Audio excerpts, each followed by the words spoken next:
బాబు బట్టలు ఈ కలసం పెట్టండి మధ్యలో వాళ్ళకి కలసం తీసు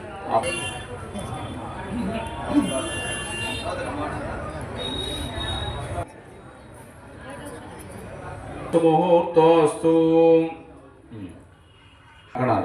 కంకణాల మీద కుంకుమ పూజ చేయండి 3 సార్లు. ఓం గౌరీ విమాయ సలిలాని దక్షత్ ఏకపదే ద్విపదేశా చతుష్పదే అష్టాపదే నవపదే బభూషే సహస్రాక్షరా పరమే వ్యోమన్న. ఓం గౌరీ రక్షాదేవ్యే నమః. అక్షతులు పూజ చేయండి. గౌరీవ్యే నమః. లం పృథివీ తత్వాత్మికాయ గౌరీ రక్షాదేవ్యే నమః. మనసా గంధముద్రయా గంధం ప్రకల్పయామి. అం ఆకాశ తత్వాత్మికాయ గౌరీ రక్షాదేవ్యే నమః. అక్షతులు పూజ చేస్తుండండి. మనసా పుష్పముద్రయా పుష్పం ప్రకల్పయామి. మీకు జవ్వాది ముద్రయాది ప్రకల్పయామి. వం అమృత తత్వాత్మికాయ గౌరీ రక్షాదేవ్యే నమః. మనసా అమృతముద్రయా అమృత మహానైవేద్యం. అరటిపండు మీరు నీటి చల్లండి.